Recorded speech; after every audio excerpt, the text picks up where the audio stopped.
Hey guys, how's it going? Yep, this is why I don't make more videos. So I wet it to compensate, and now it looks like I have a wig. Fun times. Hey, it's Mike here, and today, another ex-vegan situation. This one is not another massive influencer with a huge following.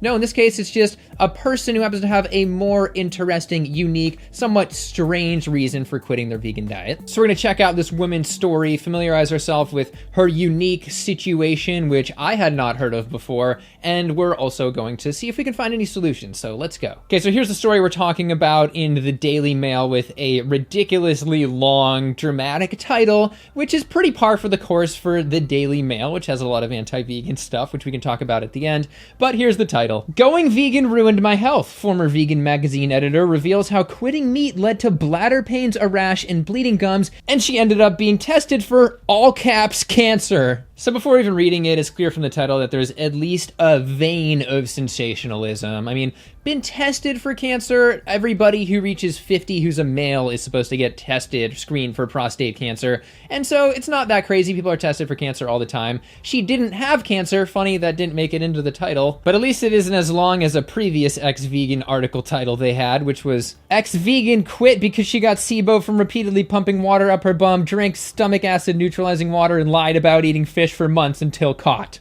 Obviously, that's fake. I'm joking about Ravana, who, as of a few days ago, is no longer Ravana. She dropped it. Let's just say that brand was a little fishy, a little out to sea. She had to scale it back. Just stop watching. Anyway, enough with that tangent. Let's get back onto the main topic here, which is this woman who was an editor for a vegan magazine, which, yes, closed recently. No, it does not appear to be connected. Businesses open and close all the time. Also want to mention that I harbor no ill will toward this woman. I don't really know who she is. A lot of other ex-vegans, however, they've been very manipulative and have been dishonest and have continued to make money off of their old vegan videos, etc. That being said, I feel like she was misled by some people, and there are some details that don't quite add up. I don't think there's any nefarious angle that she's taking here. And I don't think it's going to be a situation where 2 weeks later, people who quit veganism for health are doing like bacon mukbangs and bacon taste test videos. No, she still seems to be widely in support of a vegan diet, and everyone is going vegan for Veganuary and so forth. So let's just leave it at that. Okay, so her initial set of issues was a rash and bleeding gums when she brushed her teeth, as well as bladder pain. So she went to see some type of practitioner, and of course they were like, "You've got candida. It's always candida." Yeah, okay, so please explain your issue. Yeah, I just have a variety of issues, including... I'm gonna stop you right there. You have candida. What? How do you, what? I don't even know what candida is. What's candida? What is candida? Well, honestly, it's mostly a mental state. Wait a second, are you even a doctor? It says doctor on your shirt. Okay, I see why you think that, but DR actually stands for Destiny Receptionist, because I am here to help you receive your destiny, which is this $800 4-course anti-candida meditation, which is somehow in a bottle. So no, it wasn't candida, and that's when she decided to go to a hospital and get checked for cancer, which she didn't have. And yeah, ex-vegan didn't have cancer when she was vegan is not a good title, so they didn't go with that one. But let's stop beating around the bush, which, yes, is a very vegan slogan because vegans aggressively hate plants.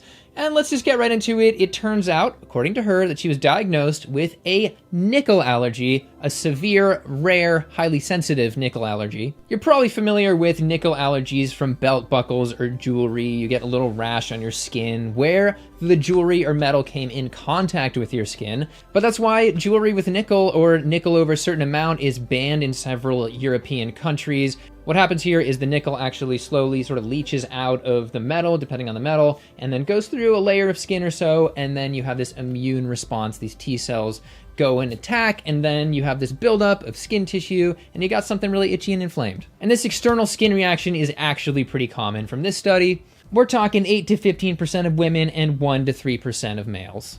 And women being more prone to it could be because they wear more jewelry. It could just be because they have slightly thinner skin.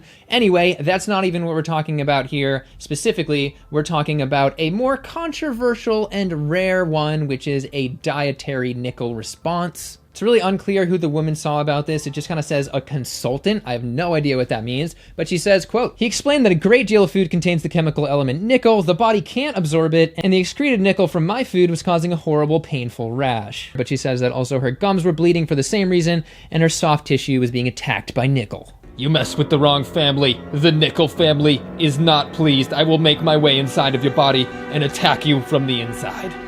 Just trying to imagine the Nickel's like the mob boss and he's mad at you, so you get it. Now, before we unpack the validity of this nickel reaction, whether or not it's likely or accepted in general, let's keep going with her journey. She decided to go on a low-nickel vegan diet, and guess what? Her symptoms actually cleared up. Quote, my symptoms improved almost overnight. And then she says, from a dietary perspective, she was utterly miserable. And if you're wondering what plant foods are high nickel, well, it varies, and we'll get into it more. The main one here that she seems to be talking about is soy products. She also removed coconut products.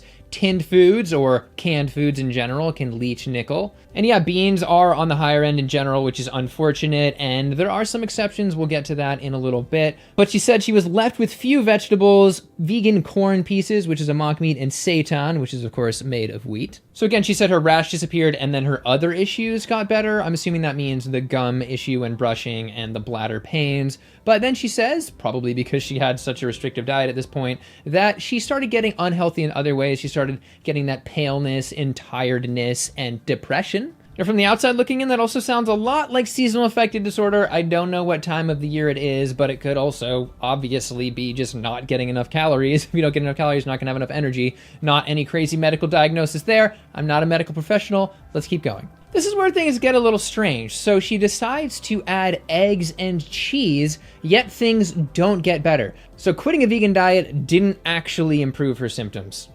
She then goes to her general practitioner who says that she needs to eat fish because she isn't getting enough protein. First of all, it's pretty clear that at this point she's already eating eggs and she's eating cheese. It's kind of strange. She was taking Allergy DHA. The fish recommendation had nothing to do with omega-3s. And it's especially weird because when you're looking at something like corn, that mock meat, it actually is very comparable protein to eating fish. 200 calories of corn, that mock meat, is about half of her daily protein needs. So I don't understand what's going on here, especially to then say that fish protein is going to have some magical property that these other animal products don't. But it kind of makes sense when most general practitioners only have 24 hours or less of nutritional training. And in the spirit of ex-vegans having biochemically impossibly fast euphoric reactions to a single bite of fish, yeah, in a couple days, her problems are basically all gone on fish. But this is where the fish choice gets especially irksome in the realm of nickel. She decided to eat tuna and sardines, and she said right there in the article that fish has no nickel whatsoever, but the reality is that's just not the case. This study, quote, except for a few varieties of fish that show high concentrations of nickel, such as tuna, herring, shellfish, salmon, and mackerel, blah, blah, blah. And she also ate canned sardines, and it's not the sardines that are likely high in nickel. It's the same thing that's going on with why she's not supposed to eat canned vegetables, and that is that it can leach in. From this study directly, avoid canned fish if you're trying to eat low nickel. And the protein thing gets even more annoying when you consider that a can of sardines has roughly the same amount of protein as the equivalent amount of that corn mock meat that she said was okay to eat. A can of sardines and the same weight, the same amount of calories as well of corn, both have about 20 grams of protein. So things very clearly don't add up in terms of the protein situation, but at least let's look at the dietary nickel aspect. So where does nickel come from? Well, it naturally occurs in soils, but that amount has been increased in certain areas, especially by industry and by fertilizers, which is annoying. It's a modern issue, partly. We can see nickel hotspots on the map, higher in certain levels, probably because of industry. And then in terms of nickel making it into the food, unlike other toxins, like how 95% of persistent organic pollutants, lead, and the mercury in fish makes its way into the diet through animal fat. In this case, it's actually higher in plants. It appears that animals don't absorb nickel. It does not bioaccumulate. The difference is, unlike lead and mercury, we actually need a little bit of nickel for the human body, and the level of nickel that we're talking about is not negatively affecting the average person. But in this case, which is known as systematic nickel hypersensitivity, well, it's a bit controversial and we're not really sure. It's sort of become the new candida catch-all for certain health issues. Yeah, you have the rash, which is a little bit more valid in terms of whether or not it's a real connection, but we have all sorts of things. We have a lot of people making what is probably a false connection between things like gastrointestinal issues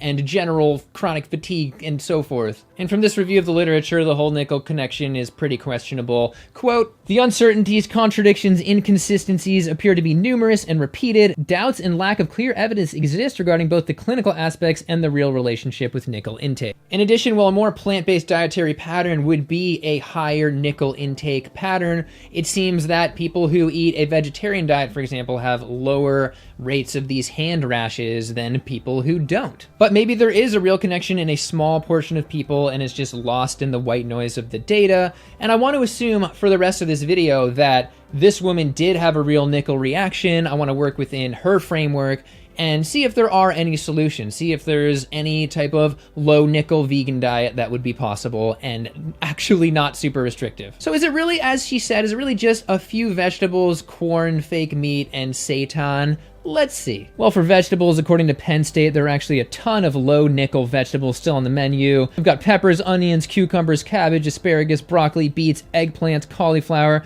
and probably a lot more since the avoid list is actually quite short. Most foods aren't actually included here. Tomatoes is one that I found to be super low on other lists, and this list actually includes potatoes, and so you can do a lot with potatoes. Now here's a paper that has some actual levels of plants, and under 0.5 appears to be acceptable. For example, eggs are between 0.1 and 0.5, and she had no problem eating those. So another one in that range is millet. And you also have wheat in general. Obviously, she was eating that. You have corn, you have rice, you have mushrooms. And yeah, beans appear to be pretty high on that list. Obviously, legumes are associated most strongly with survival in elderly populations. So they're not going to be hurting most people. But in this case, if you're trying to go low, well, it turns out there might be a bean for you.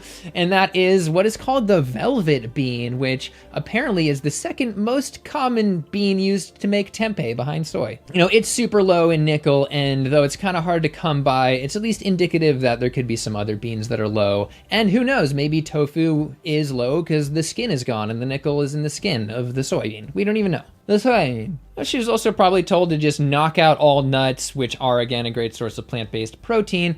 But the reality is a nut like pistachio is super low, so she could be eating pistachio nuts. And oats was one that was higher. Well, it turns out that barley is really low. Sometimes if I'm out of oats, I'll have a barley cereal in the morning. So many ideas. Basically, it's not quite as restrictive as she's making it out to be. So it's clear that using those foods, you could clearly hit your protein needs. So that's one type of solution. But another solution, which I think is super interesting, is that according to this study, the dietary intake of vitamin C and iron reduces the absorption of nickel within the body. So it's possible she didn't have to reduce her nickel intake at all. She could have just increased her vitamin C intake. Who knows if that would have worked, but it would be worth a try. Another one, just because I'm on a duckweed kick, I had to speculatively throw it out there because I've been told that the duckweed is grown in a very pure medium. It has absurdly low levels of lead and heavy metals in general. Likely, therefore, nickel would be low, and it's extremely high protein as a food, high iron, great source of a bunch of things.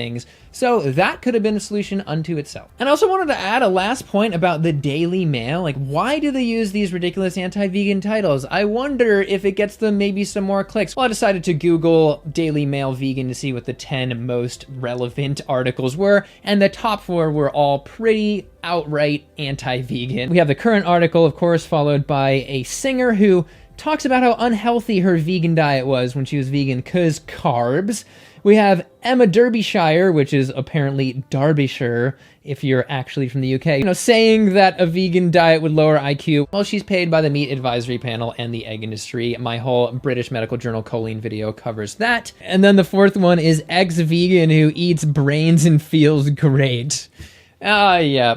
So in the end, I empathized with this woman because it was a novel enough thing that she couldn't just get on Google and go, low nickel vegan diet that's like nutritionally complete and have a solution right there for her. But sometimes you need to maybe try to reach out to a plant-based nutritionist before just going full bore following your general practitioner's advice when they have very little nutritional training and clearly not a mathematical understanding of protein. And another issue is that her whole solution was 2 probably high nickel fish sources. No sense. Because protein, again, this does not add up, and there are many plant-based sources of protein. She could have easily hit her essential amino acids for the day, gotten enough protein for her body eating plants. There's also those other interesting solutions which might have been harder to find, and we don't know how effective they are, like increasing vitamin C and iron intake. So it's a frustrating situation. Feel free to share this with anybody who feels like they have some type of dietary nickel sensitivity, and maybe she'll see this and realize that there's another way to do it.